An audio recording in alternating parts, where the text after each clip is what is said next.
Hello everyone, welcome to my YouTube channel study club. I am Rahul Sharma. I hope आपका जो first exam था वो काफी अच्छा गया होगा और आपने अच्छा लिखा हुआ पेपर और सब काफी खुश होंगे पेपर देखने के बाद। जैसे कि हमको पता है कि जो एग्जाम का पेपर था, फर्स्ट एग्जाम का पेपर, वो काफी इजी था। तो अब आपका जो नेक्स्ट एग्जाम है वो है मैथमेटिक्स का, और उसके लिए जो भी इम्पोर्टेंट पोर्शन है आज के वीडियो में हम उसी को कवर करने वाले हैं। मैथमेटिक्स में मैंने कुछ ऐसा पोर्शन देखे हैं आपके जो प्रीवियस पेपर्स हैं, या तो आपके गाला पेपर, मॉडल पेपर है या टेक्स्ट बुक है, कि कुछ रिपीटेड कॉन्सेप्ट ही हैं जिनको बार बार पूछा जाता है। तो मैंने उन कॉन्सेप्ट की लिस्ट बनाई और जस्ट इन 3 पेजेस में आप देख पा रहे हैं, इन 3 पेज के अंदर मैंने, मतलब कि टोटल 6 पेजेस हुए दोनों साइड, 15 चैप्टर के जो मोस्ट इंपॉर्टेंट टॉपिक्स है जिनसे बहुत ही ज्यादा हाई चांसेस है क्वेश्चन पूछने के, उनको मैंने कवर किया है। तो मैं वो उनकी जो भी थियरी है वो इस वीडियो में कंप्लीट करूंगा, और नेक्स्ट वीडियो में मैं उनकी जो क्वेश्चंस है, इंपॉर्टेंट टॉपिक्स के इंपॉर्टेंट क्वेश्चंस, वो अगले वीडियो में देखेंगे। तो चलिए अभी के लिए शुरू करते हैं जो इंपॉर्टेंट टॉपिक्स है उनको। अगर आप वीडियो पूरा देखिएगा, अगर पसंद आए तो जरूर लाइक कीजिएगा, शेयर कीजिएगा और सब्सक्राइब कीजिएगा चैनल को। तो चलिए शुरू करते हैं। अब स्टार्ट करते हैं फर्स्ट पेज। फर्स्ट पेज में जो मेरे पास चैप्टर्स हैं वो है मेरे पास 1 to 3 चैप्टर्स। ये जो 3 चैप्टर है सिर्फ यही लेंथी है, इनमें ही जो ऑब्जेक्टिव पोर्शन है या तो जो सब्जेक्टिव पोर्शन है, मोस्टली जो ज्यादा कॉन्सेप्ट जो है वो ये 3 चैप्टर में ही है। तो चलिए शुरू करते हैं। सबसे पहले जो कॉन्सेप्ट है मेरे पास वो है number of digits after decimal. ठीक है, मतलब आपको एक नंबर दे दिया होगा, एक फ्रैक्शन में नंबर दिया होगा, मतलब कि एक रैशनल नंबर दिया होगा p अपॉन q के फॉर्म में, और आपको पूछ लेंगे कि ये जो नंबर है ये कितने टर्म के बाद, कितने डिजिट के बाद टर्मिनेट करेगा, या तो डेसिमल के बाद इस नंबर में कितने नंबर्स होंगे। तो सपोज आपको नंबर दिया है 2928 divided by 2 into 10 to the 5 into 2 की पावर 5 और 10 की पावर 6, ऐसा कुछ नंबर देते हैं। आप लोग देखे होंगे क्वेश्चंस, गाला पेपर में भी ऐसे क्वेश्चंस हैं, और ये बहुत इंपॉर्टेंट है तो और बहुत इजी है। और मैंने ये तीनों पेजेस में ऐसे ही टॉपिक कवर किए जो काफी इजी है, बहुत ही इजीली मार्क्स सब स्कोर कर सकते हो। तो ऐसे टॉपिक्स को हमको बिल्कुल नहीं छोड़ना है, ठीक है। बाकी पूरे साल पढ़ाई की होगी तो आपको जरूरत है नहीं, बस आप लास्ट मोमेंट पे इनको जरूर देखिएगा, ठीक है। तो आपके पास ऐसा एक नंबर दिया है, आपको पूछ लेंगे कि ये जो नंबर है वो कितने डिजिट के बाद टर्मिनेट होगा, या तो डेसिमल के बाद इस नंबर में कितने डिजिट्स होंगे, ठीक है। तो आपको क्या करना है, ऐसे टाइम पे आप है ना शॉर्ट नोट बना लीजिए, एक नोटबुक लेके बैठिए, 4 से 5 पेज आपके खर्च होंगे। इसके अंदर मैं जो भी टॉपिक्स बता रहा हूँ इनकी शॉर्ट नोट बना लीजिए। जैसे कि फर्स्ट मैंने बताया number of digit after decimal point, ठीक है। तो इसमें क्या कीजिए, स्टेप 1 नंबर देखिए, स्टेप 2 क्या है कि डिनोमिनेटर देखिए। स्टेप 1 है कि नंबर का डिनोमिनेटर देखिए, उसमें 2 और 5 होना चाहिए। 2 और 5 है, अगर सिर्फ 2 है तब भी चलेगा, सिर्फ 5 है तब भी चलेगा। अगर 2 है तो उसकी जो पावर है वही होगी हमारी, उतने डिजिट के बाद वो टर्मिनेट करेगा, तो डेसिमल के बाद उतने उसमें नंबर्स होंगे, ठीक है। या तो अगर 2 और 5 दोनों है तो दोनों में देखिए कि मैक्सिमम पावर किसकी, बड़ी पावर किसकी, जिसकी बड़ी पावर है उतने डिजिट के बाद उतने डिजिट्स होंगे आफ्टर डेसिमल। जैसे कि इसमें 6 नंबर है तो इसमें ऐसे x हुआ, ऐसे मतलब कि डेसिमल के बाद 6 डिजिट्स होंगे, ठीक है। तो ये हो गया फर्स्ट कॉन्सेप्ट। फिर से बता दे रहा हूँ, अगर 2 और 5 दोनों दिया है तो दोनों में जिसकी बड़ी पावर है वो देखना है। अगर सिर्फ 2 दिया है तो 2 की पावर जितनी है उतने डिजिट के बाद ये टर्मिनेट होगा, और अगर 5 दिया है तो 5 की पावर देख लेनी है। 2 के केस में 2 की पावर, 5 के केस में 5 की पावर, और 2 और 5 दोनों है तो दोनों में से जिसकी पावर बड़ी है उसको हम लोग मान लेंगे कि उतने डेसिमल के बाद उतने डिजिट्स हमारे पास प्रेजेंट है। तो यहाँ पे होता है हमारा फर्स्ट कॉन्सेप्ट क्लियर। नेक्स्ट जो कॉन्सेप्ट है वो मैंने लिख रखा है Euclid's division lemma. First chapter से जो नेक्स्ट इंपॉर्टेंट टॉपिक है वो है हमारा यूक्लिड डिवीजन लेमा। तो अब देख लेते हैं यूक्लिड डिवीजन लेमा। तो मैं लिख लेता हूँ वो टॉपिक, यूक्लिड डिवीजन लेमा, ठीक है। सबसे पहले यूक्लिड डिवीजन लेमा में जो उसका एक्सप्रेशन है मैं वो लिख लेता हूँ। एक्सप्रेशन है a equal to B Q plus R. ये बहुत ही मेन इक्वेशन है यूक्लिड डिवीजन लेमा का। अब देखो यहाँ पे जो हमको r दिख रहा है, ये r रिप्रेजेंट करता है रिमाइंडर को, ओके। ये जो q है, q फॉर क्वोशिएंट, तो ये हमारे क्वोशिएंट को डिनोट करता है। उसके बाद हमारा ये जो b है, b किसको रिप्रेजेंट कर रहा है, तो इस एक्सप्रेशन के अंदर जो b है वो हमारा रिप्रेजेंट कर रहा है डिवाइजर को, और जो a है वो कर रहा है डिविडेंड, ओके, ए कर रहा है डिविडेंड को रिप्रेजेंट, बी कर रहा है डिवाइजर को, क्यू का मतलब है क्वोशिएंट और आर का मतलब है रिमाइंडर। इसका मतलब है, और एक और चीज बता दूं यहाँ पे कि जो हमारा ए है वो हमारा बी से ग्रेटर है, मतलब जो हमारा डिविडेंड है वो ग्रेटर है डिवाइजर से। ओके, अब इसको लिखेंगे कैसे डिवीजन के फॉर्म में? तो डिवीजन जैसे करते आ रहे हैं हम लोग बचपन से, हम लोग डिविडेंड को वहां लिखते हैं, अंदर लिखते हैं, तो ए अंदर आएगा, बी किधर आएगा, बी आएगा यहाँ पे, बी क्या है डिवाइजर है, डिवाइजर आता है यहाँ पे, क्वोशिएंट किधर आता है ऊपर आता है, ठीक है। यहाँ पे कुछ और कैलकुलेशन करते हैं, लास्ट में हमको रिमाइंडर मिलता है, ठीक है। तो ये मैंने इनका डिवीजन के फॉर्म में इसका पोजीशन भी बता दिया है, ठीक है। अब आपको इससे किस तरीके से फाइंड करना है, तो आपको नंबर्स को डिवाइड करते रहना है, फिर लास्ट में जब आपका रिमाइंडर 0 आता है, 0 वाले रिमाइंडर में आप ये एक्सप्रेशन लिखिए, ठीक है, इस एक्सप्रेशन के फॉर्म में उसको लिखिए लास्ट स्टेप को, और ये जो बी की वैल्यू है, ये बी की वैल्यू हमको बाद में देगी HCF, ठीक है, ये दे देगी हमको HCF। चलिए तो अब देखते हैं हमारा next topic, that is the third topic, LCM and HCF, ठीक है। तो मैं यहाँ पे लिख देता हूँ टॉपिक क्या है, LCM एंड HCF, ये हमारा है थर्ड टॉपिक चैप्टर 1 से। LCM का मतलब होता है लीस्ट कॉमन मल्टीपल, HCF का मतलब होता है हाईएस्ट कॉमन फैक्टर, ये मैंने बता दिया इनके फुल फॉर्म्स। अब देखो आपको LCM और HCF ये जो कॉन्सेप्ट है, इससे रिलेटेड दो टाइप से क्वेश्चन पूछते हैं। पहला तो वो रिलेशन है, relation between numbers and LCM HCF, और दूसरा है find LCM HCF through prime factorization method. तो ठीक है, प्राइम फैक्टराइजेशन मेथड के थ्रू हमको फाइंड करना है। तो प्राइम फैक्टराइजेशन मेथड क्या बोलती है कि जो हमारा LCM होता है किसी भी नंबर का, या जो हमारा HCF होता है, ठीक है, हमारे किसी भी दो नंबर का LCM या HCF हम कैसे फाइंड कर सकते हैं? तो LCM के लिए हमको क्या करना है, जो हमारे मल्टीपल्स हैं, मल्टीपल्स विथ हाईएस्ट पावर, ठीक है, प्रोडक्ट ऑफ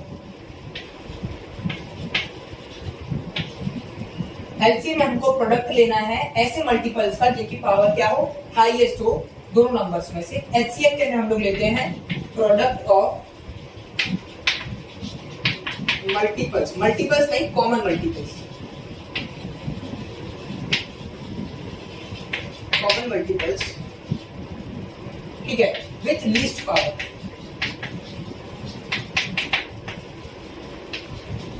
डन। तो ये हो गया हमारा LCM और HCF। फिर से समझा देता हूं आपको, LCM और HCF में क्या करना है। आपको दो नंबर्स दिए होंगे, सपोज A और B, दो नंबर्स हैं, आपसे बोला जाएगा कि इनका HCF फाइंड कीजिए या LCM फाइंड कीजिए।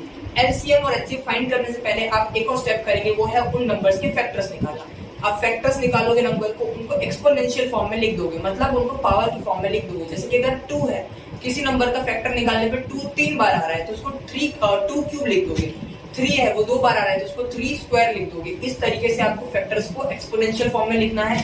एक्सपोनेंशियल फॉर्म में लिखने के बाद आपको ये दो स्टेटमेंट पे ध्यान देना है।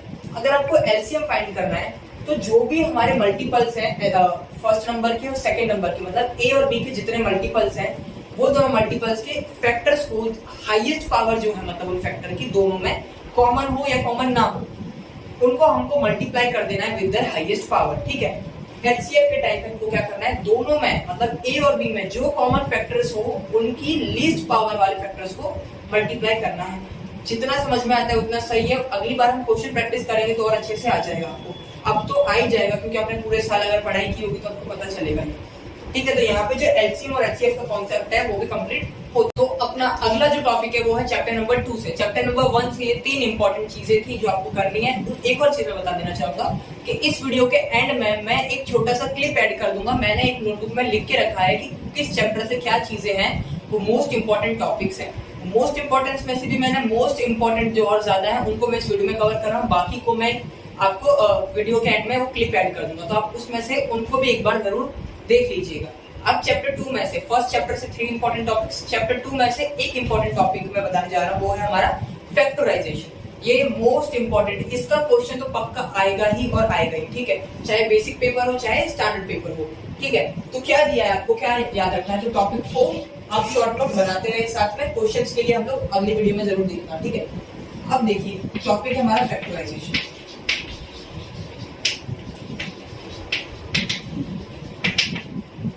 फैक्टराइजेशन में क्या करना है, फैक्टराइजेशन टॉपिक में आपको बोला जाएगा कि इसके रूट्स का रिलेशन फाइंड कीजिए, बस आपको इतना बोला जाएगा, और वेरीफाई कीजिए विद इक्वेशन के साथ, एक्सप्रेशन के साथ जो भी आपको दी। तो आपको क्या करना है, एक क्वाड्रेटिक इक्वेशन दी होगी, उस क्वाड्रेटिक इक्वेशन का अल्फा और बीटा मतलब उसके एक्स की वैल्यूज रूट्स फाइंड करने होंगे। फिर अल्फा प्लस बीटा मतलब दोनों रूट्स को ऐड करने पे क्या रिलेशन देखने को मिलता है, मल्टीप्लाई करने पे क्या रिलेशन मिलता है। सब्ट्रैक्शन वाला भी है पर वो आपके सिलेबस में नहीं है, इसलिए हमारे पास सिर्फ एडिशन और प्रोडक्ट है। ठीक है, तो फैक्टराइजेशन में क्या करते हैं, मैं एक एग्जांपल ले रहा हूँ, जैसे कि ax² plus bx plus c, ये आपका एक क्वाड्रेटिक इक्वेशन है, मतलब कि ऐसी इक्वेशन जिसमें एक वेरिएबल हो और उस वेरिएबल की जो हाईएस्ट पावर हो वो 2 हो। ठीक है, इसके अंदर अगर हमारे x की एक वैल्यू आई, मतलब x की एक वैल्यू आई अल्फा और दूसरी वैल्यू आई बीटा। ठीक है, मतलब हमारी जो x की वैल्यू आई है उसको हमने दो नाम दे दिया, अल्फा और बीटा। अगर इन अल्फा और बीटा को हम लोग ऐड करते हैं तो ये -b/a के इक्वल आता है, ये हमने पढ़ा हुआ है। अब भैया ये b किस खेत की मूली है, ये b क्या चीज है, तो b है हमारा जो इक्वेशन के अंदर, एक्सप्रेशन के अंदर x का हमारा कोफिशिएंट होता है, वो है हमारा b। ओके, ये a क्या है, तो ये a है हमारा x² का कोफिशिएंट, हमारे एक्सप्रेशन में जो x² का कोफिशिएंट है वो है हमारा a। b क्या है हमारी एक्सप्रेशन में x का कोफिशिएंट। ठीक है, ये हो गया इनकी सम की बात। जैसे मैंने बताया कि जो सब्ट्रैक्शन वाला है अल्फा माइनस बीटा आपके सिलेबस में नहीं है, तो हम देखते हैं प्रोडक्ट वाला। तो प्रोडक्ट है अल्फा इंटू बीटा, मतलब ये दोनों जो रूट्स हैं इनको मल्टीप्लाई कर रहे हैं इस बार। तो इनको मल्टीप्लाई करके हर केस में ऐसा नोटिस किया गया है कि इनको मल्टीप्लाई करने पर जो आंसर आता है वो c/a के इक्वल आता है। ये माइनस साइन आपको भूलना नहीं है, यहाँ पे b का यहाँ पे जो साइन है वो तो रखना ही है, साथ में ये आउटर माइनस, ये फॉर्मूला का माइनस साइन है। ठीक है, किसी चीज को बैलेंस करने के लिए आपके माइनस का साइन दिया गया है, इसमें कोई साइन नहीं है। तो आपको ये दो चीजें याद रखनी है, एक -b/a अल्फा प्लस बीटा आता है, अल्फा इंटू बीटा c/a के इक्वल आता है। डन। तो आई होप आपको यहाँ तक समझ में आ गया होगा। या तो उल्टा कर सकते हैं, आपको alpha plus beta alpha minus beta दे देंगे आपसे इक्वेशन पूछने के लिए, या इक्वेशन देके alpha plus beta alpha into beta पूछने के लिए, कुछ भी कर सकते हैं। तो आपको अपने आप को प्रिपेयर रखना है, बिल्कुल पैनिक नहीं होना है, एकदम कामली आपको सारे क्वेश्चंस को सॉल्व करना है। ठीक है, तो यहाँ पे फैक्टराइजेशन हो गया। अब फैक्टराइजेशन करते कैसे हैं, ये मेथड से हम लोग x की वैल्यूज फाइंड कैसे करेंगे। तो x की वैल्यू को फाइंड करने के बाद का स्टेप है वो आई होप आपको आता होगा। अगर नहीं आता है तो हम नेक्स्ट वीडियो में एक एग्जांपल जरूर उसका लेंगे। ओके, उसमें मैं एकदम डिटेल में समझा दूंगा, चाहे आपने उसे पहले ना पढ़ा हो फिर भी आपको समझ में आ जाए। ठीक है, तो यहाँ पे हमारा जो एक टॉपिक है फैक्टराइजेशन का और रिलेशन हमारा वो कंप्लीट हो चुका है। अब इसी चैप्टर का नेक्स्ट जो इम्पोर्टेंट टॉपिक है वो स्टैंडर्ड मैथमेटिक्स वाले जो स्टूडेंट है उनके लिए काफी इंपॉर्टेंट है, वो है हमारा डिवीजन ऑफ पॉलिनोमियल। बेसिक वालों में मैंने अभी तक एक भी क्वेश्चन नोटिस नहीं किया यहाँ से, क्योंकि थोड़ा टफ टॉपिक लगता है लोग बच्चों को, इस वजह से। पर ये टफ बिल्कुल नहीं है, इजी टॉपिक है काफी, तब भी देख लेते हैं। अगर बेसिक में आ गया तो वो भी कर सकते हैं, स्टैंडर्ड में आएगा तो वो भी कर लेंगे। ठीक है, तो चलिए अब देखते हैं डिवीजन ऑफ पॉलिनोमियल।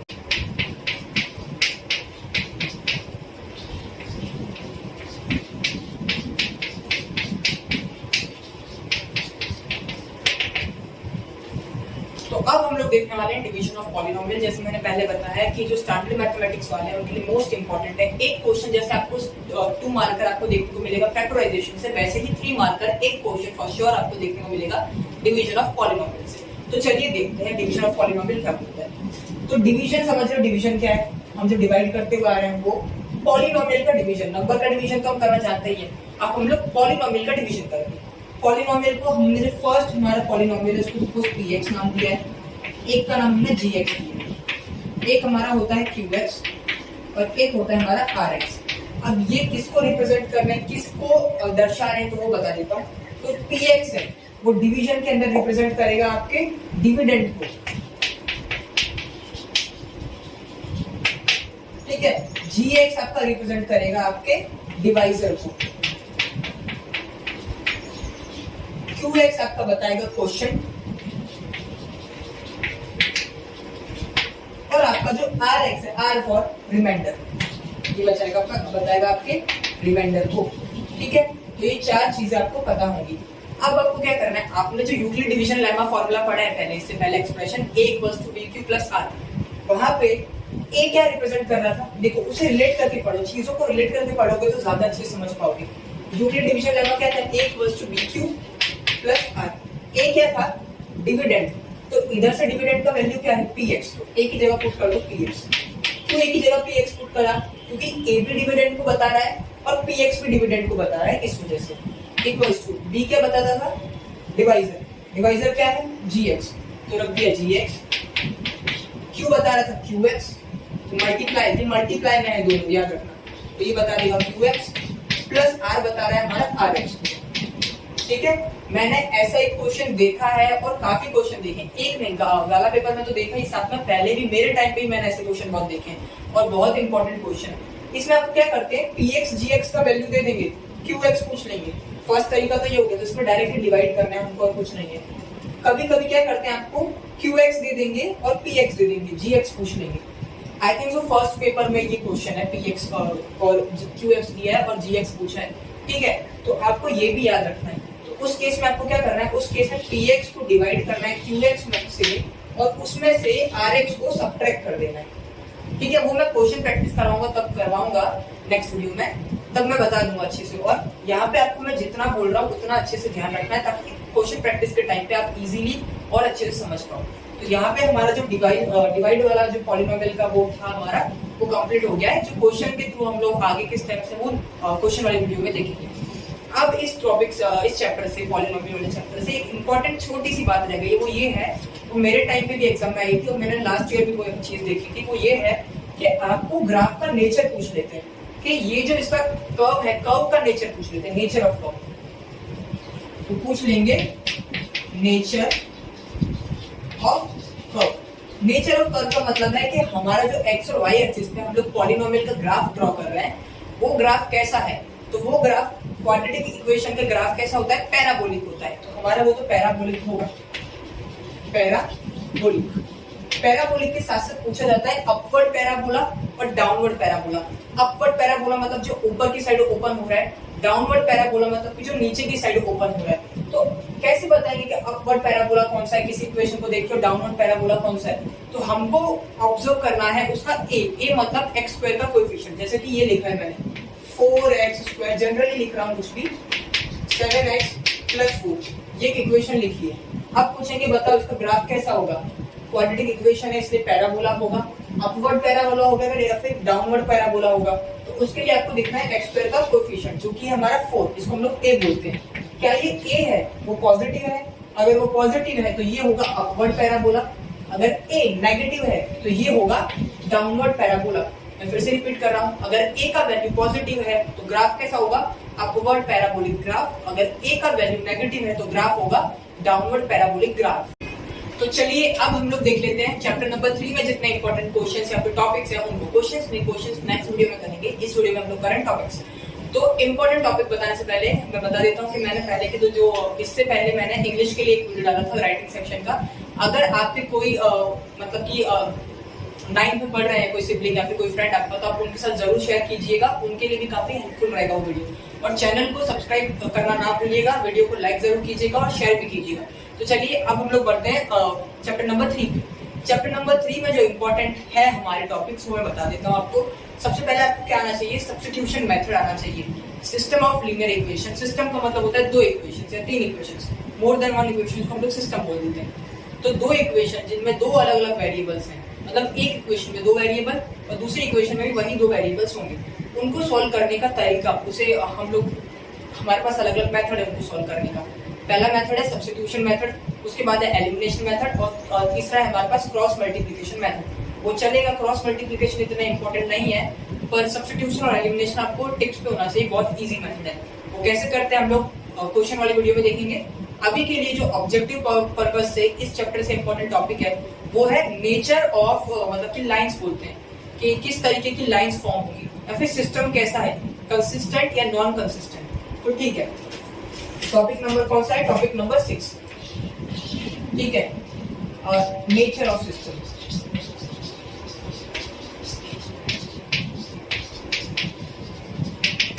ठीक है, आपसे पूछा जाता है कि पैरेलल लाइंस, पैरेलल, फिर इंटरसेक्टिंग,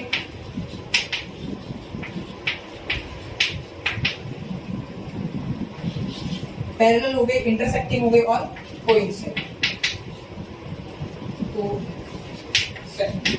ठीक है, ये 3 तरीके की लाइन बनती है। या तो इसको मैंने अपने इस वाले बुक में अच्छे से लिख रखा है, सॉल्यूशन कैसे होंगे, one solution, many solution, no solution. Solution कैसे होंगे ये ज्यादा सही रहेगा, ठीक है। नेचर ऑफ सिस्टम के सॉल्यूशन। पैरेलल हमारी लाइंस कब होगी, लाइंस पैरेलल मतलब एक दूसरे से मिल नहीं रही है। इंटरसेक्टिंग मतलब कि एक पॉइंट से कट रही है। कोइंसाइडिंग मतलब कि एक के ऊपर एक लाइन है, ठीक है। ऐसे टाइम पे हमारा जो सॉल्यूशन होगा वो कैसा होगा, नो सॉल्यूशन। नो सॉल्यूशन क्यों नो सॉल्यूशन होगा, क्योंकि हमारी लाइंस कभी इंटरसेक्ट हो ही नहीं रही है। इंटरसेक्ट नहीं हो रही तो कोई वैल्यू नहीं मिलेगी, ठीक है। इंटरसेक्टिंग मतलब कि एक ही बार इंटरसेक्ट हो रही है, तो ये मिलेगा हमको यूनिक सॉल्यूशन। यूनिक सॉल्यूशन या तो वन सॉल्यूशन, ठीक है। उसके बाद थर्ड है कोइंसाइड। कोइंसाइड मतलब हर पॉइंट पे एक दूसरे से इंटरसेक्ट हो रही है, तो कैसे सॉल्यूशन मिलेगा, मैनी सॉल्यूशन या तो इनफाइनाइटली मैनी सॉल्यूशन, ठीक है। अब किस केस में मिलेगा ये, पैरेलल लाइंस होंगी तब नो सॉल्यूशन है, इंटरसेक्टिंग है तब यूनिक सॉल्यूशन है, कोइंसाइड है तब मैनी सॉल्यूशन है। तो इसके लिए हमको देखना है, हमारे पास जो सिस्टम ऑफ इक्वेशन है उनके कोएफिशिएंट्स देखने हैं और कांस्टेंट टर्म देखने हैं। पैरेलल किस केस में होगी, तो पैरेलल होंगी हमारी a1/a2, मतलब कि फर्स्ट वाले वेरिएबल के जो कोएफिशिएंट है a और b, a1 और a2, पहली वाली इक्वेशन में x का कोएफिशिएंट, दूसरी वाली इक्वेशन में x का कोएफिशिएंट वो इक्वल आता है b1/b2 के, पर नहीं इक्वल आता है c1/c2 के। उस केस में हमारी जो लाइन होंगी वो होंगी पैरेलल लाइंस, मतलब कि a1/a2 सेम है, b1/b2 मतलब कि फर्स्ट इक्वेशन में y का कोएफिशिएंट, सेकंड इक्वेशन में y का कोएफिशिएंट और कांस्टेंट टर्म, इन तीनों का रेशियो, फर्स्ट और सेकंड का रेशियो सेम आ रहा है और थर्ड सेम नहीं आ रहा, तो उस केस में पैरेलल लाइन होंगी या तो नो सॉल्यूशन होगा। इंटरसेक्टिंग में क्या होगा कि पहले ही a1/a2 b1/b2 के इक्वल नहीं है, ये हो गया इंटरसेक्टिंग के केस में। और कोइंसाइड के केस में क्या होगा, सभी सेम होंगे, a1/a2 equal to b1/b2 equal to c1/c2। Most important topics हैं, टॉपिक में से एक है ये। मैंने 2 मार्क्स में भी इसके क्वेश्चंस देखे हैं, स्पेशली बेसिक वाले तो इसको करके जाइए, और एमसीक्यूज में या तो ऑब्जेक्टिव्स में से क्वेश्चन तो आते ही हैं, ठीक है। तो इंपॉर्टेंट टॉपिक ही करवा रहा हूँ और सिलेक्टेड टॉपिक ही करवा रहा हूँ, कम चीज पढ़ा रहा हूँ, पर उसको आप इतने अच्छे से पढ़िए कि उससे रिलेटेड अगर कोई क्वेश्चन आ जाए, और जो कि आएगा वो मैं पेपर का जब सोल्यूशन कराऊंगा तब बताऊंगा कि मैंने ये वीडियो एज अ प्रूफ आप देख लेना, ठीक है।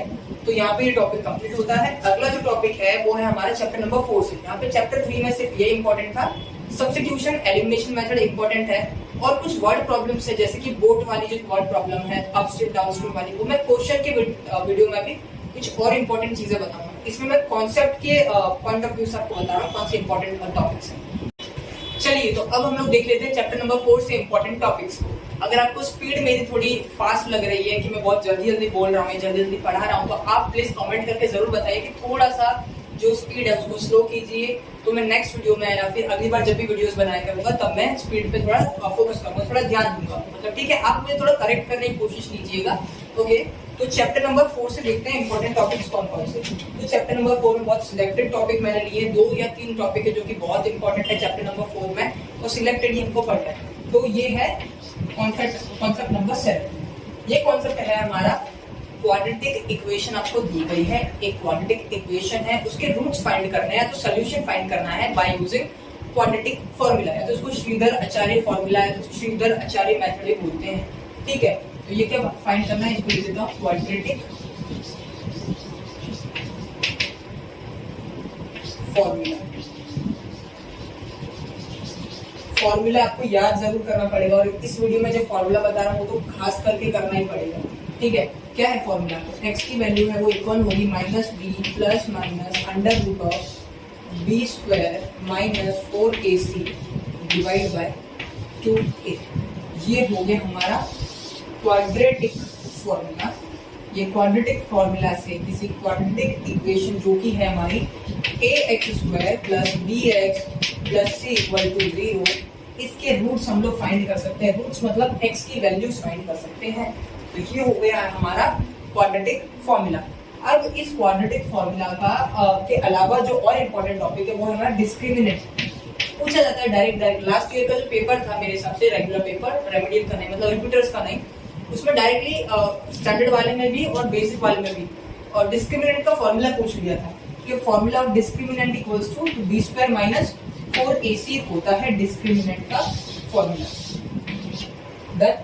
इसमें आप क्या करना है, अगर डिस्क्रिमिनेंट का फॉर्मूला पूछे तो ये, अगर डिस्क्रिमिनेंट की वैल्यू पूछे तो आपको इक्वेशन दी होगी, उसमें से ए बी सी जो भी वैल्यूज हैं वो पुट कर देना, आपको डी का वैल्यू मिल जाएगा। Simple is that. ओके, तो यहाँ पे अपना और देख लेता मैं कोई टॉपिक हमारा रह तो नहीं रहा है। हाँ, लास्ट इंपॉर्टेंट टॉपिक जो इस चैप्टर से है वो भी रह रहा है, वो है नेचर ऑफ फ्रूट्स के बारे में। तो चलिए डिस्कस करते हैं नेचर ऑफ फ्रूट्स। रूट्स का मतलब हम जानते हैं कि एक्स की वैल्यूज वो किस नेचर के हैं, सेम है, डिफरेंट है, रियल है या फिर इमेजिनरी रूट्स जो भी है। ठीक है, तो आपको 3 केस दिए हैं टेक्स्ट बुक के अंदर। पहला दिया है 2 डिस्टिंक्ट, मतलब कि डिफरेंट, अलग अलग, डिस्टिंक्ट रियल रूट्स। दूसरा दिए हैं नो रियल रूट्स, और तीसरा दिया है आपको 2 सेम या इक्वल रियल रूट्स। ठीक है, तो ये 3 चीज आपको दी गई है। अब किस कंडीशन में ये नेचर ऑफ रूट हम लोग डिटरमाइन करेंगे, तो ये हम लोग डिस्क्रिमिनेंट की वैल्यू के बेसिस पे डिटरमाइन करेंगे। अगर डिस्क्रिमिनेंट का वैल्यू ग्रेटर देन 0 आता है तो हमारे 2 डिफरेंट या तो डिस्टिंक्ट रियल रूट एग्जिस्ट करेंगे, मतलब कि दोनों की वैल्यू अलग होगी, कोई 4 है तो कोई 5 होगा, सेम वैल्यू नहीं होगी, 4 डबलेट नहीं बनेगा। बस नो रियल रूट्स किस केस में होंगे, इसके उल्टे केस में, अगर डिस्क्रिमिनेंट का वैल्यू लेस देन 0 है तब, अगर डिस्क्रिमिनेंट का वैल्यू इक्वल्स टू 0 है तब बन जाएंगे हमारे सेम या तो इक्वल रूट्स। तो ये इतना सिंपल है, मतलब हर चैप्टर से मैं कितनी सिंपल चीजें आपके लिए लेके आया हूं। अगर आप ये भी नहीं करोगे तो फिर आपके लिए मुश्किल हो जाएगा आगे सर्वाइव करना। ठीक है, तो चलिए अब हम लोग डिस्कस कर लेते हैं चैप्टर 4 के सारे इंपॉर्टेंट पॉइंट्स मैंने डिस्कस कर लिए हैं, जो कि 3 इंपॉर्टेंट पॉइंट्स थे। तो हम लोगों ने चैप्टर 4 चैप्टर है वो कंप्लीट कर लिए हैं। अब हम लोग देखने वाले हैं 5th चैप्टर, जो कि हमारा अरिथमेटिक प्रोग्रेशन। बहुत इजी चैप्टर है, सिर्फ 3 इंपॉर्टेंट टॉपिक्स हैं, फटाफट करते हैं। ठीक है, फर्स्ट टॉपिक कौन सा है हमारा, कॉन्सेप्ट नंबर कौन सा है, 8 ठीक है, अरिथमेटिक प्रोग्रेशन। सबसे पहला इंपॉर्टेंट टॉपिक डिफरेंस फाइंड करने को बोल सकते हैं। आपको इक्वेशन एक लिस्ट दी होगी नंबर की, मतलब अरिथमेटिक प्रोग्रेशन दिया होगा, एपी दिया होगा, उसका आपको डिफरेंस पूछ सकते हैं। डिफरेंस तो डिफरेंस का फॉर्मूला पूछ सकते हैं। तो डिफरेंस का फॉर्मूला होता है a2 माइनस a1 या तो फिर a3 माइनस a2। ठीक है, अब इधर से मैं इसको थोड़ा अलग मतलब कि अल्फाबेट की लैंग्वेज में लिखता हूँ। जैसे कि a2 को मैं क्या लिख सकता हूँ, अगर ये a1 को मैंने मान लिया an, मतलब कोई भी टर्म हो सकता है, ये तो an, तो ये an से ये वाला कितना ज्यादा है, 1 ज्यादा है, तो उसको n+1 लिख सकते हैं। तो ये भी फॉर्मूला बन सकता है डिफरेंस फाइंड करने का, तो ये ज्यादा अच्छा फॉर्मूला रहेगा। अगर आप n की वैल्यू 2 पुट करें तो n की जगह 2 पुट किए तो 2+1 3, तो a3 माइनस a2 हो गया। अगर 3 पुट कर रहे तो a4 माइनस a3 हो गया। तो इस तरीके से ये फॉर्मूला हो गया डिफरेंस फाइंड करने का। मतलब बड़े वाले टर्म में से 2 कॉन्जिक्यूटिव टर्म उठाने हैं, उसमें से जो बड़ा टर्म है उस वाला, मतलब जिसका पोजीशन बड़ा है, बड़ा in the sense of value नहीं, पोजीशन किसका बड़ा है, कौन से नंबर पे आ रहा है। ठीक है, उसमें से छोटे वाले पोजीशन वाले टर्म को सब्ट्रैक्ट कर दो, आपको डिफरेंस मिल जाएगा उस अरिथमेटिक प्रोग्रेशन का। First topic done. Second topic आपको बोलते हैं nth टर्म फाइंड करने का। nth टर्म का फाइंड करने का भी बोलते हैं, साथ में मैंने देखा है कि फॉर्मूला भी पूछते हैं। तो फॉर्मूला है हमारा a1 plus n-1 into d। a1 क्या है, first term of the series, d क्या है, ये जो पढ़ा है डिफरेंस, n क्या है, कौन सा टर्म फाइंड करना है, जो जिस नंबर का टर्म आपको फाइंड करना है उसकी वैल्यू पुट कर दो, उसमें से 1 सब्ट्रैक्ट कर दो, d से मल्टीप्लाई कर दो, a1 से ऐड कर दो, वो an मतलब वो नंबर का टर्म आपको मिल जाएगा। थर्ड इंपॉर्टेंट टॉपिक, ये फॉर्मूला याद रखना, मैं जब सम सॉल्व करवाऊंगा तब इतना एक्सरसाइज नहीं कर पाऊंगा क्योंकि वीडियोस का लेंथ काफी लंबा हो जाता है और मेरे लिए भी काफी मुश्किल आती है। ठीक है, तो अब हम लोग देखते हैं ऐसे, अब कितने भी टर्म्स का, कितने भी नंबर्स का सम, ऐसा मतलब सम ऑफ n नंबर्स, उसके 3 फॉर्मूलाज हैं जो मैंने डिराइव किए हैं। पहला है n/2 2a plus n-1 into d, ये फर्स्ट फॉर्मूला है। ये जो कर ली है वो मैंने ब्रैकेट बनाया, मेरा थोड़ा हैबिट है ऐसे ब्रैकेट बनाने की। और इसके अलावा Sn का फॉर्मूला है n/2 मल्टीप्लाई में a1 प्लस an, और लास्ट फॉर्मूला है उसमें आपको क्या करना है, n/2 a1 as it is plus l मतलब कि लास्ट टर्म। तो ये हो गए हमारे एसएन के 3 फॉर्मूला, एएन का एक फॉर्मूला, डिफरेंस का एक फॉर्मूला। गिनते कि 4 से 5 फॉर्मूलाज है, आपको इतना लर्न करना है। फर्स्ट चैप्टर के काफी अच्छा वेटेज है, बेसिक में एज वेल एज स्टैंडर्ड दोनों में काफी अच्छा खासा वेटेज है। बहुत इजी चैप्टर है, इजीली हो जाएगा, बिल्कुल मत डरिए। ठीक है, तो अभी तक हमने कवर कर लिया 1 to 5 चैप्टर्स, अब आगे कवर करेंगे 6 to 15 चैप्टर्स में। तो अगला जो चैप्टर है वो हमारा चैप्टर नंबर 6 ट्रायंगल्स। ट्रायंगल्स में से 3 इंपॉर्टेंट चीज बता रहा हूँ, उनमें से आपको क्वेश्चन देखने को मिलेगा। पहला तो फिक्स क्वेश्चन आपके टीचर्स ने ही बताया होगा, वो है 4 मार्कर एक थियरम। थियरम में भी 2 सबसे इंपॉर्टेंट थियरम बता देता हूँ, बीपीटी थियरम या तो बेसिक प्रोपोर्शनलिटी थियरम या थेल्स थियरम। ये तीनों एक ही नाम है, एक ही थियरम के 3 नाम है। ये थियरम पक्का पूछेंगे, या अगर ये नहीं पूछा तो इसके अलावा पक्का कौन सा पूछ सकते हैं, पाइथागोरस थियरम। ये 2 थियरम मोस्ट इंपॉर्टेंट थियरम है, तो आप पक्का करके इनको चाहिएगा, फ्री के 4 मार्क्स लेके आइएगा। अगला जो हमारा चैप्टर 6 से एक फर्स्ट क्वेश्चन हो गया कि एक थियरम आप कर लीजिए, दोनों थियरम प्रिपेयर कर लीजिए, इनमें से एक आपको देखने को मिलेगा। और दूसरा मैंने ऑब्जेक्टिव में भी देखा है, तो 2 मार्कर क्वेश्चन में देखा है, वो ये है कॉन्सेप्ट नंबर 9 ट्रायंगल्स।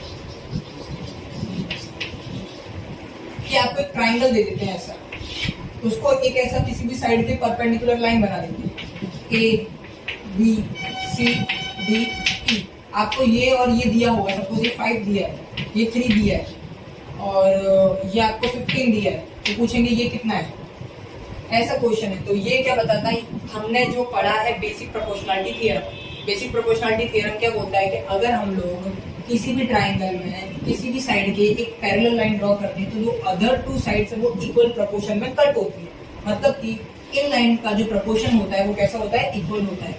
जिसका मतलब है A B that is B C, किसके इक्वल होगा, मतलब कि इसका रेशियो और इसका रेशियो इन 2 के रेशियो के इक्वल होगा। जो हमारा बन रहा है ए ई अपॉन ई बी। बस तो क्या करना है, ए बी की जगह ए बी की वैल्यू पुट करो, बी सी की जगह उसका वैल्यू पुट करो, ए की जगह उसका, और ए डी को सब्जेक्ट बना के इनको क्रॉस मल्टीप्लाई और डिवाइड करो, आपको आंसर मिल जाएगा। इतना सिंपल कॉन्सेप्ट है इसका, और कुछ नहीं। सिर्फ क्या याद रखना है, this divided by this is equals to this divided by this, as simple as that. Okay, तो हमारा चैप्टर 6 है वो कंप्लीट होता है। कोऑर्डिनेट ज्योमेट्रिक चैप्टर की जो इंपॉर्टेंट टॉपिक्स हैं वो बता देता हूँ। सबसे पहला आपका है डिस्टेंस फॉर्मूला। आपको जो डिस्टेंस फॉर्मूला है वो याद होना चाहिए। चलिए डिस्टेंस फॉर्मूला क्या है, तो distance formula is equals to, पहले तो अंडर रूट लेना है x2 minus x1 whole square plus y2 minus y1 the whole square. ये हो गया डिस्टेंस फॉर्मूला। याद होना चाहिए x2 और x1 क्या है, जैसे सपोज 2 पॉइंट्स है ऐसे, ये पॉइंट A है, पॉइंट B है, इनका बीच का डिस्टेंस फाइंड करना है, स्ट्रेट डिस्टेंस और शॉर्टेस्ट डिस्टेंस। अगर इसके कोऑर्डिनेट x1 और y1 है, ठीक है, और इसके हैं x2 और y2, इन दोनों के बीच का डिस्टेंस हम इस फॉर्मूला की हेल्प से निकाल सकते हैं।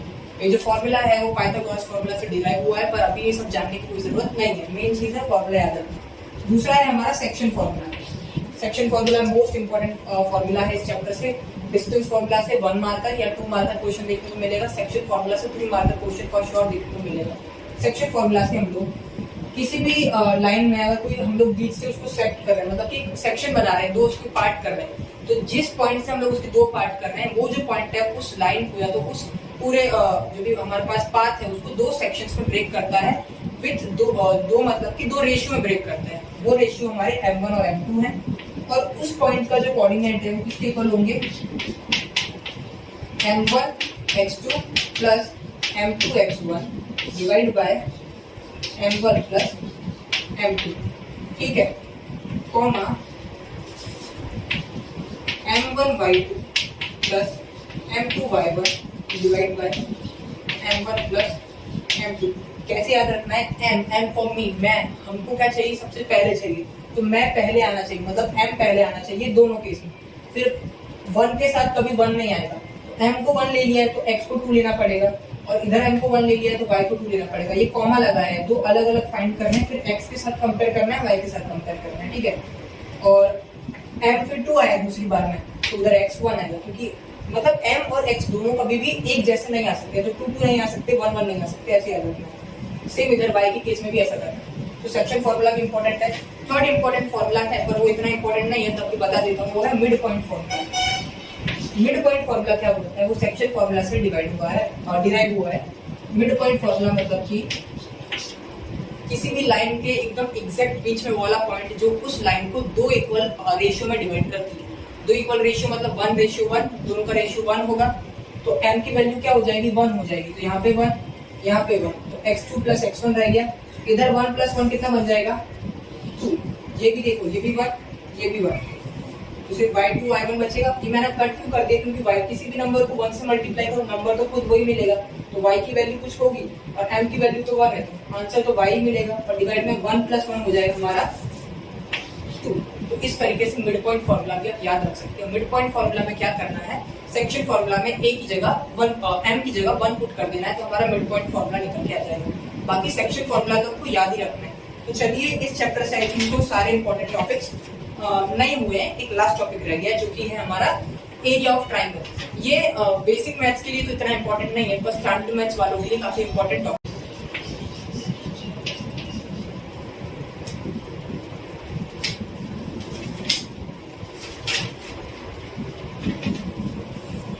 ओके, तो हमारा जो नेक्स्ट इंपॉर्टेंट टॉपिक है वो है area of triangle by vertices. मतलब हमको वर्टाइसिस दिए होंगे, उसके बेसिस पे हमको एरिया फाइंड करना है किसी भी ट्राइंगल का।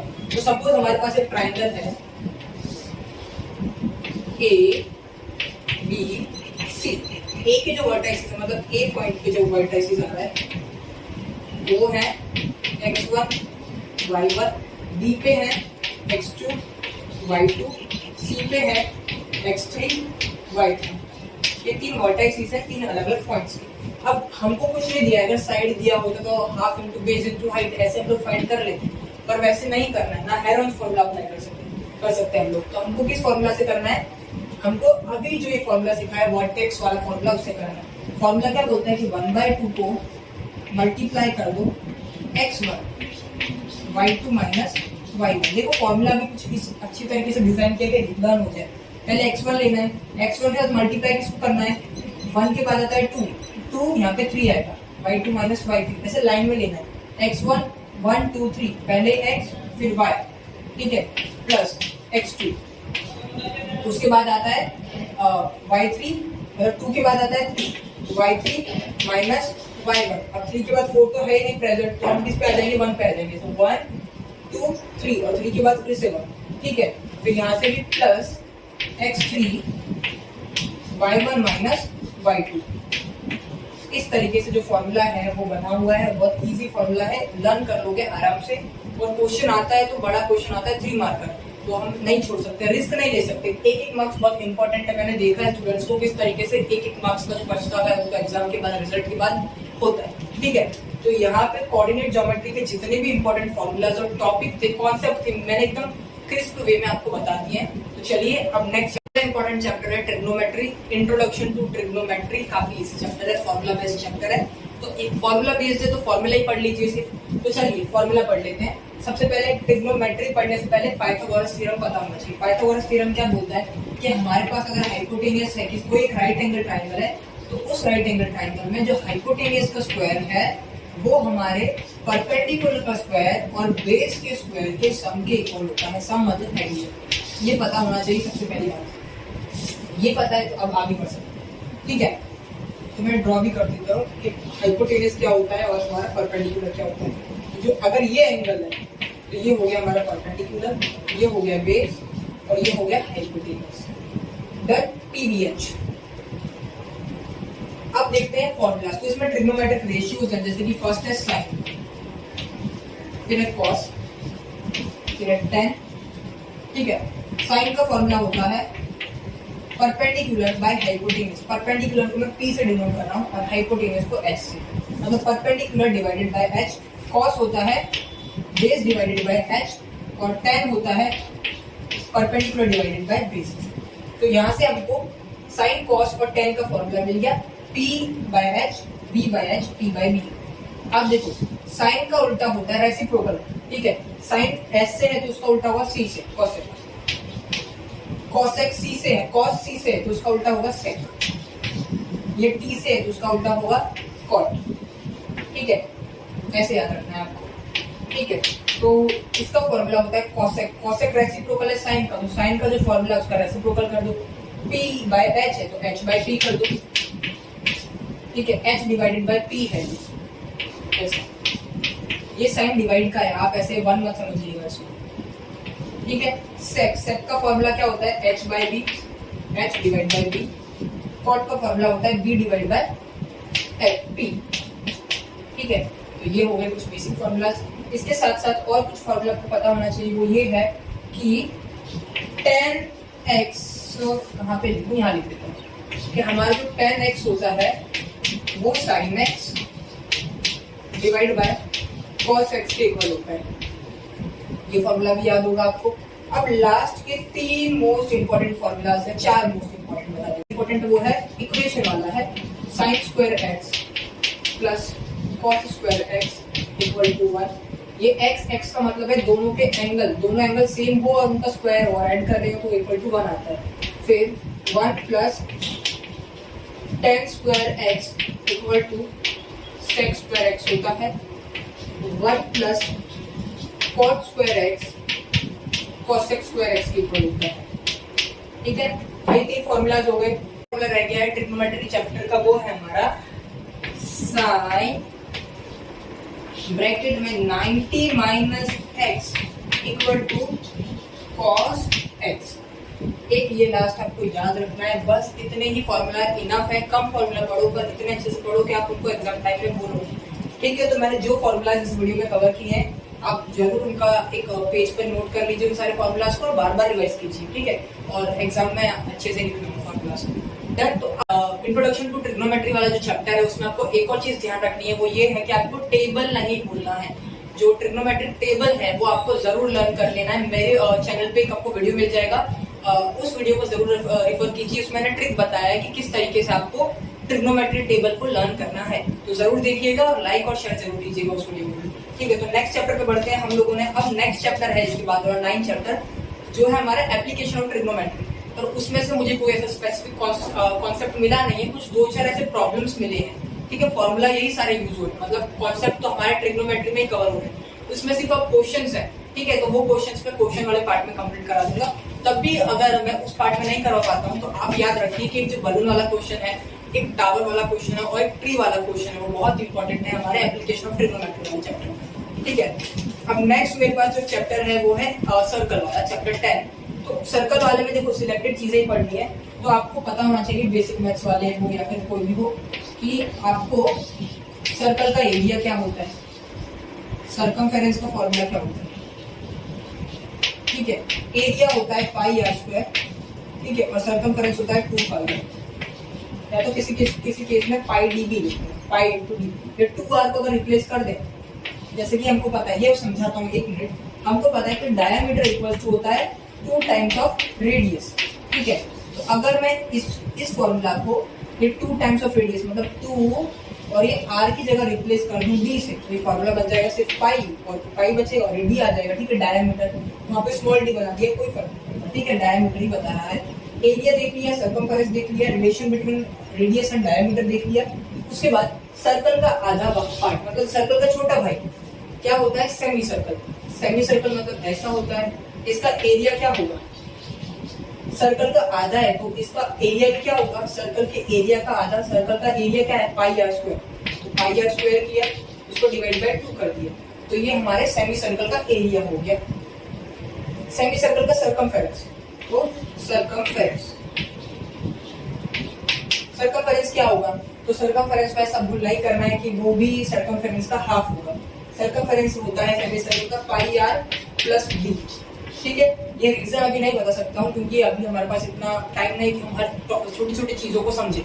अभी जो मेन चीजें हैं उनको आप समझ लीजिए कि सर्कमफेरेंस का फॉर्मूला होता है पाई आर प्लस डी, एरिया का फॉर्मूला होता है पाई आर स्क्वायर डिवाइड बाय 2। क्यों होता है वो मैंने रीजन बता दिया, जहाँ पे बता सकता हूँ। जो रीजन काफी स्ट्रेट सिंपल रीजन है वो बता सकते हैं, जिसमें थोड़ा और लॉजिक चाहिए वो जरूरत नहीं है। डन, तो यहाँ से हमने इतना कवर कर लिया है। उसके बाद एक वो कॉन्सेंट्रिक सर्कल वाला प्रॉब्लम ज्यादा पूछते हैं इस चैप्टर से कि 1-2 कॉन्सेंट्रिक सर्कल है, उसके अंदर आपको उसका रेडियस पूछ लेंगे। वो मैं क्वेश्चन वाला उसमें जरूर करवाऊंगा सीरीज में, वीडियो में सॉरी। तो यहाँ पे हमारा जो ये चैप्टर्स हैं हमने कंप्लीट कर लिया है टिल चैप्टर 10, मतलब हमने 10 चैप्टर्स कंप्लीट कर लिए। चलिए अब आगे बढ़ते हैं 11 to 15 चैप्टर। 11th चैप्टर है वो हमारा कंस्ट्रक्शन वाला चैप्टर है, उसमें से थियोरी पोर्शन है तो ऐसा कोई कॉन्सेप्चुअल पोर्शन नहीं है। तो उसके बाद मैंने ले लिया चैप्टर 12 जो है हमारा एरियाज रिलेटेड टू सर्कल। उस चैप्टर में सबसे पहला इंपॉर्टेंट बात याद रखना है वो ये है कि distance covered in one revolution, एक रिवॉल्यूशन कर रहा है अगर टायर हमारा, मतलब एक बार अगर घूम रहा है टायर तो कितना डिस्टेंस कवर कर रहा है, तो वो अपने सर्कमफरेंस का जितना लेंथ है, मतलब जितना उसका सर्कमफरेंस है उतना डिस्टेंस कवर कर रहा है। स्पेलिंग देख लीजिएगा थोड़ा, ठीक है। तो कितना कवर कर रहा है डिस्टेंस वन रिवॉल्यूशन में, वो अपने सर्कमफरेंस जितना डिस्टेंस कवर कर रहा है, ये इंपॉर्टेंट क्वेश्चन हो गया। उसके बाद मेजर एंड माइनर सेक्टर का जो फॉर्मूला है वो याद रखना है, मेजर और माइनर सेक्टर। सबसे पहले सेक्टर क्या होता है वो भी तो पता होना चाहिए।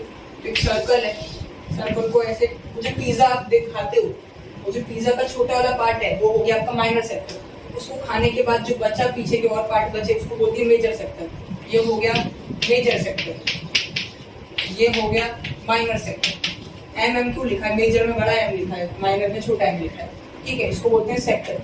अब यहाँ पे कुछ एंगल भी बना रहा होता है, ठीक है, ये पूरा 360 होता है और ये अलग कुछ एंगल होगा, ओके। तो आपको क्या फाइंड करना है, मेजर सेक्टर या माइनर सेक्टर का एरिया फाइंड करना है। तो आपको क्या करना है कि एरिया का फॉर्मूला बहुत सिंपल है, सर्कल है तो क्या है पाई आर स्क्वायर, सर्कल के एरिया का फॉर्मूला। पर आपको सर्कल का एरिया नहीं फाइंड करना है, मेजर सेक्टर का या माइनर सेक्टर का एरिया फाइंड करना है। इसको जस्ट मल्टीप्लाई कर देना है, ये थीटा अपॉन 360 से। ये थीटा क्या है, ये थीटा देखो ये एंगल बता रहा है, ये थीटा रिप्रेजेंट कर रहा है उस एंगल को, ठीक है। अगर माइनर सेक्टर का फाइंड करना है तो माइनर सेक्टर का एंगल कौन सा है, ये वाला। अगर मेजर सेक्टर फाइंड करना है तो उसका एंगल है ये वाला, ठीक है। तो मेजर सेक्टर फाइंड करने के टाइम पे थीटा का वैल्यू लोगे ये बाहर वाला, ठीक है, और माइनर सेक्टर के टाइम पे ये अंदर वाला लोगे। यहाँ पे हमारा जो सेक्टर वाला कॉन्सेप्ट है वो कंप्लीट होता है। उसके बाद आपको ये भी याद रखना है कि एरिया देख लिया, फिर उसके बाद आर्क, मेजर आर्क और माइनर आर्क क्या होता है। तो देखो मेजर सेक्टर कहाँ है हमारा, ये मेजर सेक्टर है। इस मेजर सेक्टर में जो सर्कमफेरेंस आ रहा है, मतलब सर्कल की जो बाउंड्री है, इसको बोलते हैं मेजर आर्क। और ये माइनर सेक्टर में जो बाउंड्री आ रही है ये वाली, मतलब यहाँ से लेके यहाँ तक, ये हो गई माइनर सेक्टर की आर्क, तो इसको बोलते हैं माइनर आर्क, इसको बोलते हैं मेजर आर्क। अब बोलेंगे माइनर आर्क लेंथ और मेजर आर्क लेंथ, मतलब इसकी लेंथ फाइंड करो। तो लेंथ कैसे फाइंड करोगे, तो सर्कल के टाइम पे क्या, एरिया के टाइम पे पाई आर स्क्वायर ले रहे हैं, तो लेंथ के टाइम पे लोगे 2 पाई आर और मल्टीप्लाई कर दो थीटा अपॉन 360 से। ये थीटा क्या है, अगर माइनर आर्क फाइंड कर रहे हो तो ये एंगल लोगे, अगर मेजर आर्क का लेंथ फाइंड कर रहे हो तो ये वाला एंगल लोगे। यहाँ पे एरिया रिलेटेड टू सर्कल का जो इंपॉर्टेंट पोर्शन है वो मैंने कवर कर लिया है। चलिए नेक्स्ट इंपॉर्टेंट चैप्टर की तरफ बढ़ते हैं, वो हमारा chapter number 13 surface area and volume.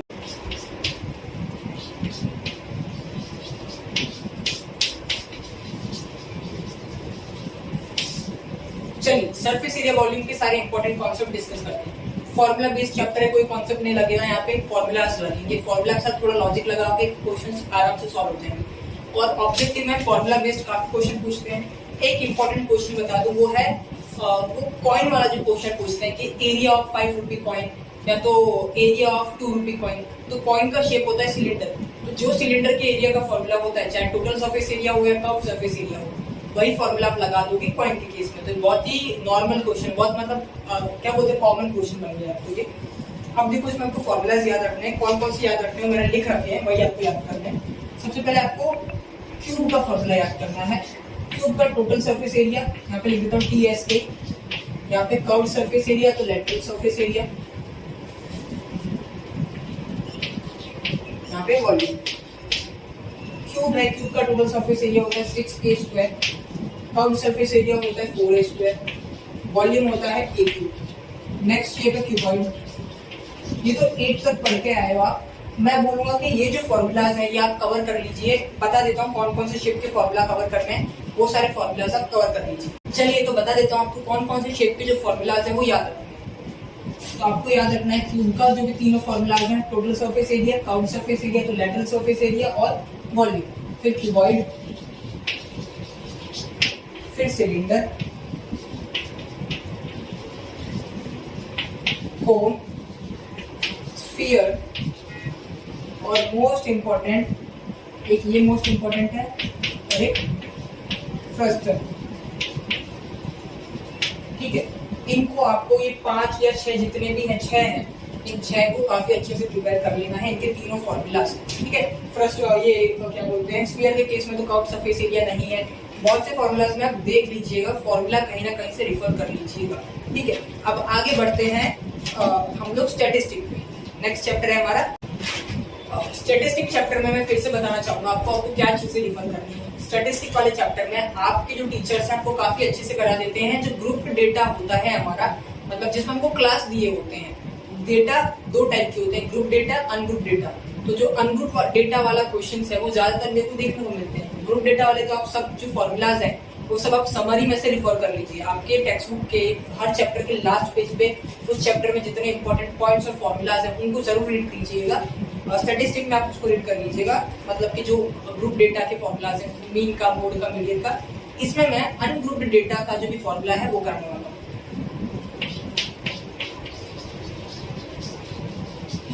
Ungrouped data, ठीक है।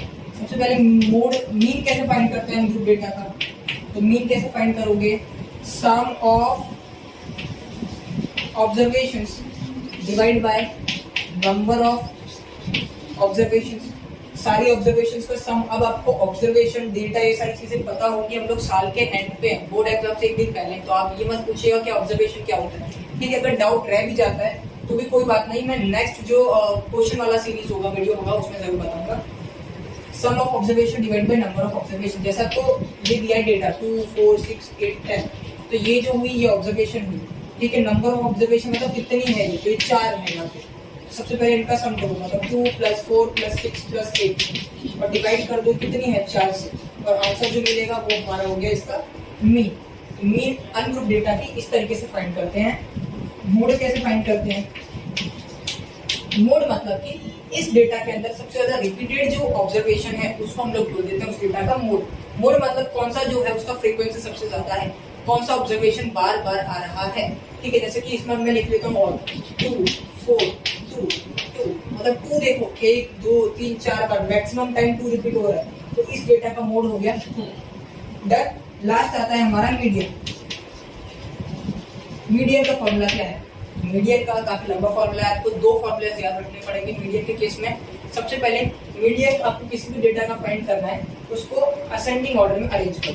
तो मीडियन को मैं अच्छे से स्पेसिफिकली अलग से करके दिखा देता हूँ। मीडियन में आपको क्या करना है, सबसे पहले आपको मीडियन फाइंड करने को बोले किसी भी डेटा को। फर्स्ट स्टेप है अरेंज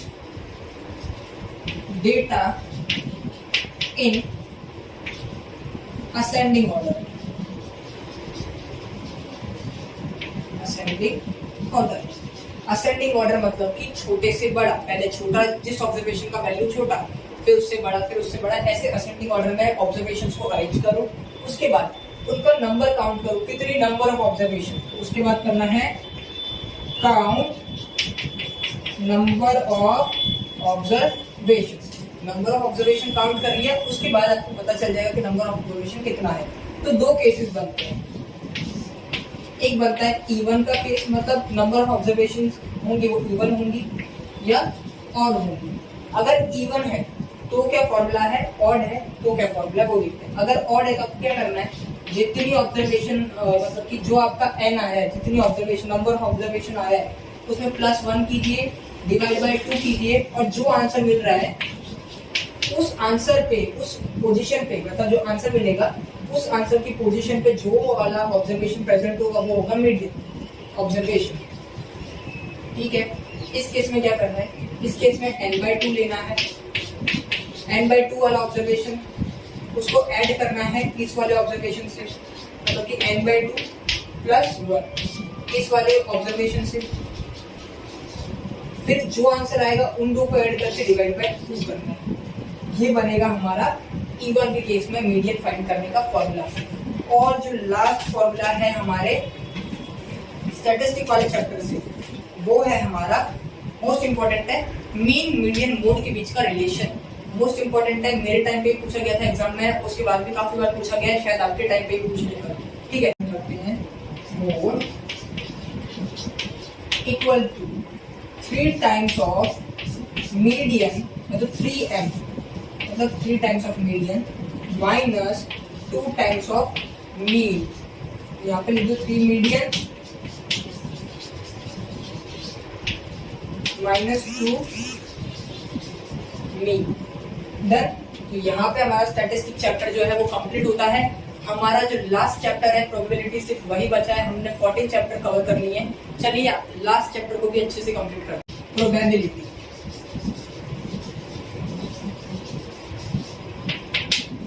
ठीक है। प्रोबेबिलिटी क्या होता है आपको पता ही होगा। फॉर्मूला क्या है, सबसे पहले फॉर्मूला देखते हैं। एक ही फॉर्मूला है चैप्टर में, probability of any event is equal to, ये हमारा इवेंट बताता है, is equal to number of favourables outcome upon, outcome पूरा लिख देना formula, upon total number of outcome. ठीक है, ये हो गया हमारा प्रोबेबिलिटी का फॉर्मूला। एक और फॉर्मूला होता है, फॉर्मूला नहीं मतलब कि एक और चीज याद रखनी है कि प्रोबेबिलिटी का जो वैल्यू है वो हमेशा लाई करता है 0 to 1 के बीच में। ठीक है, इन दो के बीच में लाई करता है। 0 भी हो सकता है, 1 भी हो सकता है। 0 किस केस में होगा, तो प्रोबेबिलिटी का वैल्यू 0 होगा इम्पॉसिबल इवेंट के लिए, 1 होगा सर्टेन इवेंट के लिए।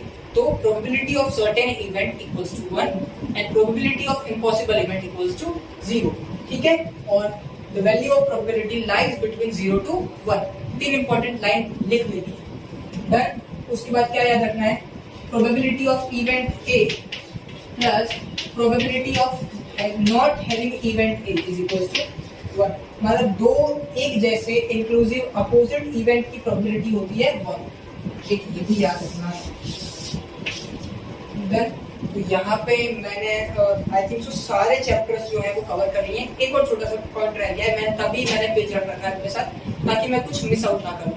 तो लास्ट जो 2 पॉइंट है वो ये है कि number of outcome, total outcome कितने होंगे। तो जब हम लोग 2 डाइस को रोल करते हैं ना, तब हमारे पास टोटल 36 आउटकम्स आते हैं, टोटल आउटकम। और जब हम लोग 2 कॉइन को टॉस करते हैं तब हमारे पास 4 आउटकम आते हैं। तो ये लास्ट जो टॉपिक बचा था, मतलब जो फैक्ट बचा था, मैंने वो बता दिया आपको। यहाँ पे हमारे जो 15 चैप्टर्स हैं उनके मोस्ट इंपॉर्टेंट कॉन्सेप्ट हैं वो हमने कवर कर लिए। आई होप आपको वीडियो पसंद आई होगी। पसंद आई तो जरूर लाइक कीजिए, शेयर कीजिए, सब्सक्राइब कीजिए ताकि मुझे मोटिवेशन मिले ऐसी और वीडियोस बनाने का। तब के कल की एग्जाम के लिए बेस्ट ऑफ लक। पेपर अच्छे से लिखिएगा और बिल्कुल भी नर्वस ना होइएगा। ठीक है, बेस्ट ऑफ लक।